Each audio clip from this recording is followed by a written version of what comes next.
जी, हम इसमें बात करेंगे मोनोसेक्राइड्स के स्ट्रक्चर के बारे में। तो इसमें आपको दो तरह के स्ट्रक्चर नज़र आ रहे हैं, जो कि एक ट्राइओज है जिसका नाम ग्लिसरैल्डिहाइड है।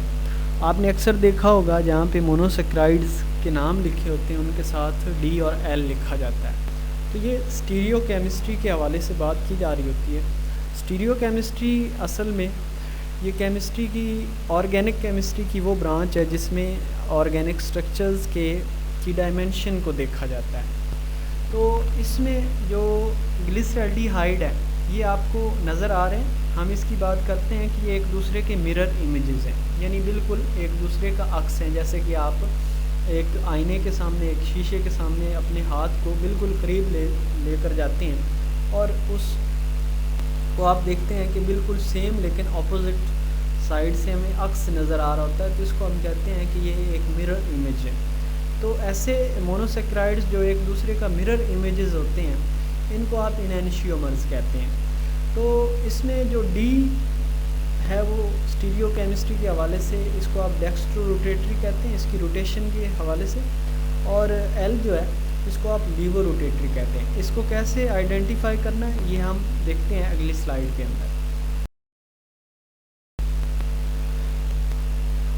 जी, इनैनिशियोमर्स की बात कर रहे थे हम। तो इसमें जो ग्लूकोज है उसका स्ट्रक्चर आपको दिखाया गया, डेक्स्ट्रो रोटेटरी भी दिखाया गया और लीवो रोटेटरी भी आपको यहाँ पे नज़र आ रहा है। उसी तरह से फ्रुक्टोज के दोनों स्ट्रक्चर आपको डेक्स्ट्रो और लीवो दिखाए गए हैं। हम बात करते हैं डेक्स्ट्रो रोटेटरी की। तो आपने सबसे पहले इसमें एक कॉन्सेप्ट है कायरल कार्बन का कॉन्सेप्ट। कायरल कार्बन के कॉन्सेप्ट को आपने समझना है कि कायरल कार्बन क्या होती है। तो या इसको आप एसिमेट्रिकल कार्बन भी कहते हैं। ऐसी कार्बन जिसके पास चारों साइड्स पे मुख्तलिफ डिफरेंट ग्रुप्स प्रेजेंट हों उसको आप कायरल कार्बन कहते हैं। तो इसमें आप देखें कार्बन नंबर 5 जो डी ग्लूकोज को के अंदर आपको नज़र आ रही है, जो जिसके ऊपर रेड से मैंने 5 लिख भी दिया है, उसको आपने देखना है कि इस कार्बन के पास इसके बिल्कुल एंड पे एक और कार्बन है जिसको कार्बन नंबर 6 हम कह रहे हैं। एक साइड पे कार्बन है, उसकी राइट साइड पे OH है और लेफ़्ट साइड पे H है।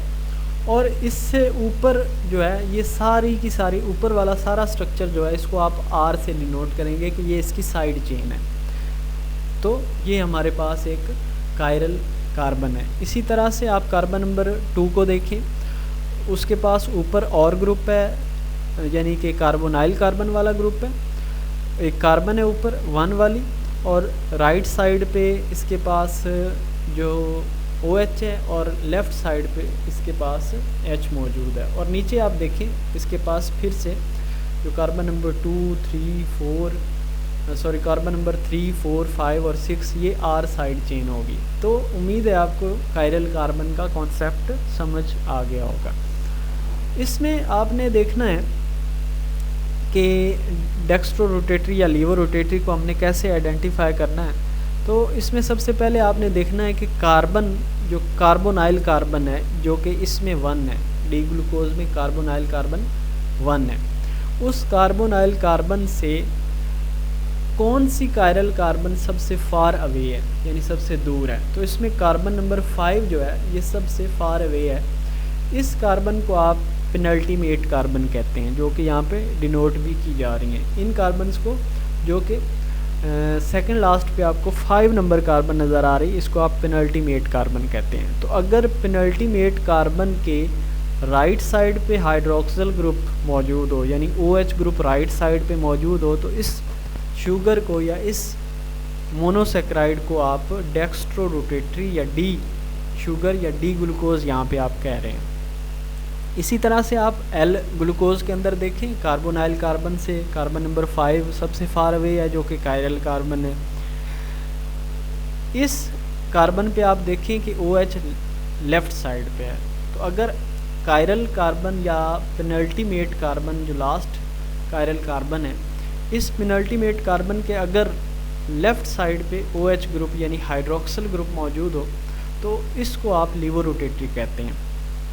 इसमें अगर हमने इसको एक्सपेरिमेंटली प्रूव करना है तो इसमें ये किया जाता है कि ऐसा शुगर जो कि अगर उसके ऊपर प्लेन पोलराइज्ड लाइट को गिराया जाए तो वो अगर प्लेन पोलराइज्ड लाइट को राइट साइड पे रोटेट कर दे तो इसको हम डेक्स्ट्रो रोटेटरी शुगर कहते हैं। और अगर वो प्लेन पोलराइज्ड लाइट को लेफ़्ट साइड पे रोटेट कर दे तो उसे हम लीवो रोटेटरी शुगर कहते हैं, जो कि बहुत ही आसान है। आप एल से लेफ़्ट याद कर लें, एल से लीवो रोटेटरी याद कर लें, तो ये एक दूसरे के इनेंशियोमर्स हैं। इसी तरह से आप फ्रुक्टोज़ के अंदर देख सकते हैं कि फ्रुक्टोज़ भी एक इनेंशियोमर है जिसके पास कार्बन नंबर 5 कायरल कार्बन है या पेनल्टीमेट कार्बन है, जो कि यहाँ पे आप देखें डी फ्रुक्टोज़ के अंदर लेफ़्ट साइड पे OH है और एल फ्रुक्टोज़ के अंदर कार्बन नंबर 5 पे, सॉरी जो फ्रुक्टोज़ के पास राइट साइड पे है और एल फ्रुक्टोज़ के पास लेफ़्ट साइड पे हाइड्रोक्सिल ग्रुप मौजूद है। तो ये जो इनेंशियोमर्स हैं ये सुपर इम्पोजेबल होते हैं। आप देखें कि डी और एल को ग्लूकोज को जब हम कंपेयर कर रहे हैं तो सारा का सारा स्ट्रक्चर बिल्कुल सेम है, लेकिन इनमें जिसका एक साइड पे H है उसका दूसरी साइड पे OH है। तो ये बिल्कुल ऐसे ही है कि एक दूसरे के मिरर इमेजेस हैं, लेकिन इनको एक दूसरे के ऊपर फिक्स नहीं किया जा सकता। जैसे ये बिल्कुल ऐसे ही है कि आप अपने एक हाथ का जो ग्लव है उसको आप राइट साइड वाले ग्लव को लेफ़्ट हैंड पे आप पहन लें तो एक उसका जो थंब है जो ग्लव का, आपका थंब हाथ का थंब जो है वो राइट साइड पे रह जाएगा और जो ग्लव का थंब है वो लेफ़्ट साइड पे चला जाएगा। तो इसी तरह से जैसे आप उल्टे हाथ पे दूसरे हाथ का जो ग्लव है वो पहन लें। इनेंशियोमर्स में डियर स्टूडेंट्स इनकी कुछ टाइप्स होती हैं, इनको आप एपीमर्स कहते हैं। तो एपीमर्स ऐसे इनेंशियोमर्स होते हैं जो कि जिनके पास सिर्फ एक कार्बन के पास जो ग्रुप्स हैं वो चेंज होते हैं, बाकी सब के पास ग्रुप्स चेंज नहीं होते। तो आप देखें इसमें कुछ जो ग्लूकोज के इनेंशियोमर्स दिखाए गए हैं, तो ग्लूकोज के तकरीबन 16 इनेंशियोमर्स बनते हैं क्योंकि ग्लूकोज के पास 4 कायरल कार्बन है। तो अगर आप 2⁴ करें यानी 2 को 4 मरतबा आप मल्टीप्लाई करें तो ये 16 बनता है। तो इसके 16 इनेंशियोमर्स हैं, इनमें 8 एपीमर्स हैं जो आपको यहाँ पे नज़र आ रहे हैं और बाकी 8 इसमें इनेंशियोमर्स बाकी मौजूद होते हैं। इसमें जो सबसे पहले 2 स्ट्रक्चर हैं जो आपको डी एलोज और डी एल्ड्रोज नज़र आ रहे हैं, इनको आपने देखना है डियर स्टूडेंट्स। तो इसमें रेड कलर से जो कार्बन शो की जा रही हैं ये कायरल कार्बन शो की जा रही हैं। तो इनमें आप देखें कार्बन नंबर 1 दोनों साइडों पे आपने देखना है कि कार्बन नंबर 1 दोनों साइडों पे कार्बोनाइल ग्रुप रखती है, दोनों सेम है। कार्बन नंबर 2 को आप देखें तो 2 जो डी एलोज है उसकी कार्बन नंबर 2 पे OH राइट साइड पे है और H जो है वो लेफ़्ट साइड पे है। जबकि आप देखें कार्बन नंबर 2 जो डी एल्ड्रोज के अंदर है इसमें कार्बन नंबर 2 पे OH लेफ़्ट साइड पे और H जो है वो राइट साइड पे है। तो इनमें डिफरेंस है। बाकी आप देखें कार्बन नंबर 3 सेम है दोनों के अंदर, कार्बन नंबर 4 सेम है, कार्बन नंबर 5 और 6 ये सेम है।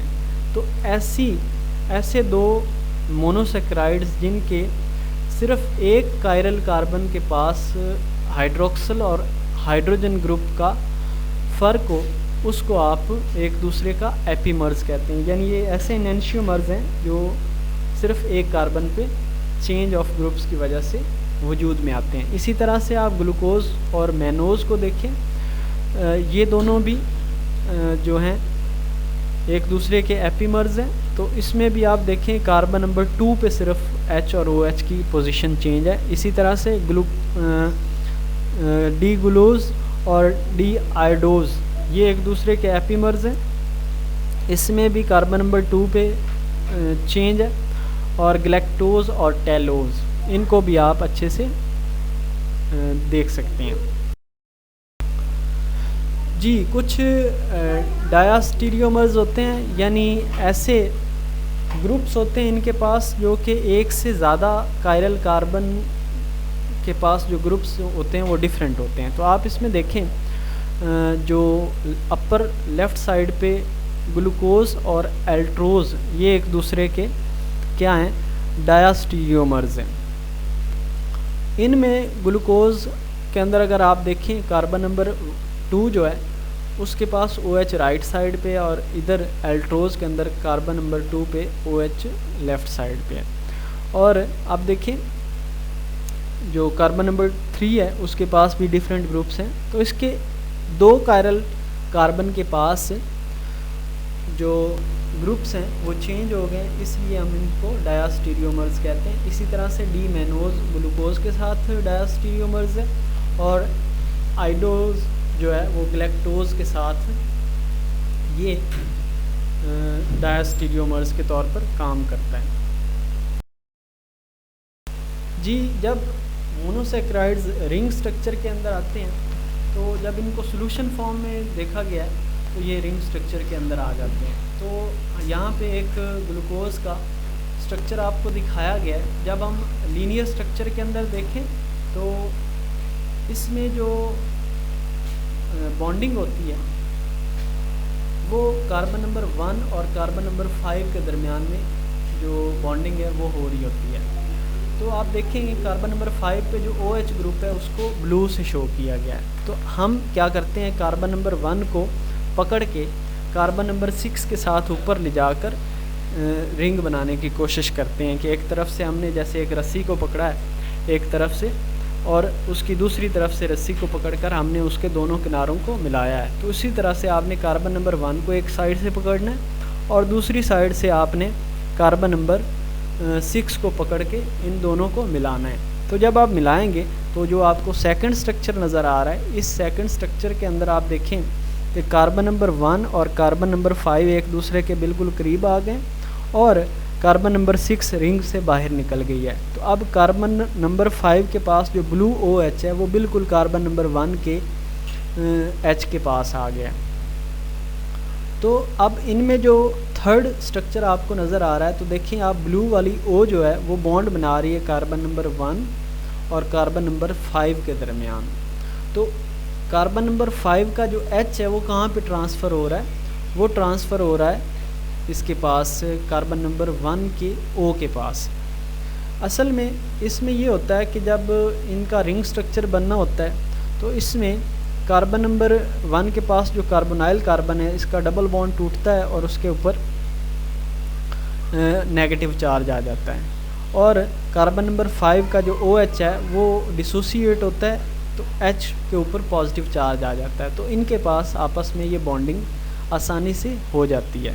तो ये आपको एक ग्लूकोज का स्ट्रक्चर नज़र आ रहा है, इसको आप ग्लूकोपाइरानोज कहते हैं, पाइरानोज 6 कॉर्नर रिंग को कहते हैं, तो इसलिए हम इसको ग्लूकोपाइरानोज भी कह सकते हैं।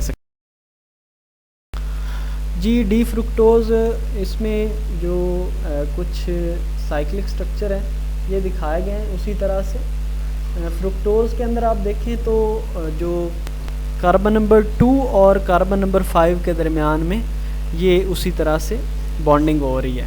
तो आपको इसको फ्रुक्टोफ्यूरानोज कहते हैं जब आप इसको रिंग स्ट्रक्चर के अंदर देखते हैं। फर्दर ऑन इनको आपने अच्छे से देख लेना है। जी, हमने इनकी बात की है।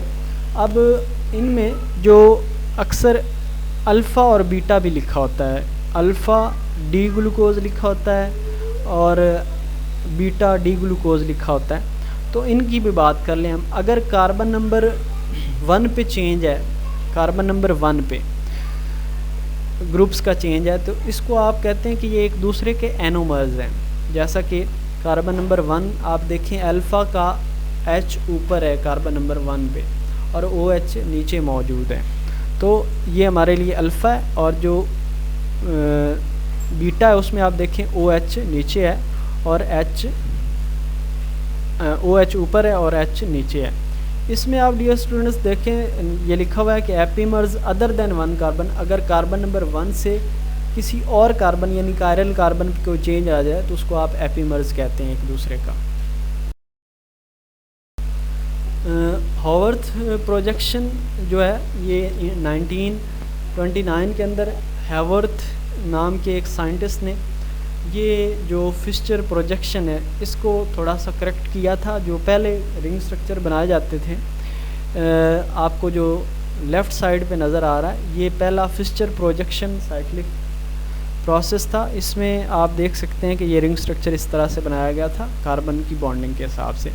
और जो अब हैवर्थ प्रोजेक्शन है जो आपको सेकंड में नज़र आ रहा है, ग्लूकोपाइरानोज जो अभी हमने डिस्कस किया है, जो कि 6 कॉर्नर रिंग है। ये ऑर्गेनिक एक मॉलिक्यूल है जिसको पायरान कहते हैं। इस पायरान के साथ इसकी शक्ल मिलती जुलती है, इसलिए इसको आप ग्लूकोपाइरानोज कहते हैं। अब इसमें देखें अल्फ़ा इसको क्यों लिखा है कि इसमें OH नीचे है तो इसको अल्फ़ा लिखा जा रहा है। जी एट द एंड हम बात करेंगे कि ग्लूकोज फ्री स्टेट के अंदर फ्रूट्स के अंदर पाया जाता है, हमारे ब्लड के अंदर पाया जाता है। कंबाइंड स्टेट के अंदर ग्लूकोज स्टार्च, सेलुलोज, ग्लाइकोजन के अंदर पाया जाता है। इसका मेन सोर्स हम पढ़ चुके हैं, फोटोसिंथेसिस होता है। और 10 ग्राम ग्लूकोज जो है ये 717 जो है ये किलो कैलोरीज एनर्जी प्रोवाइड कर सकता है। जी ये था आज का हमारा लेक्चर। उम्मीद है आपको समझ आया होगा। अगर कुछ आपको कन्फ्यूजन है तो आप कमेंट्स बॉक्स में पूछ सकते हैं। Thank you for your time. Allah हाफिज़।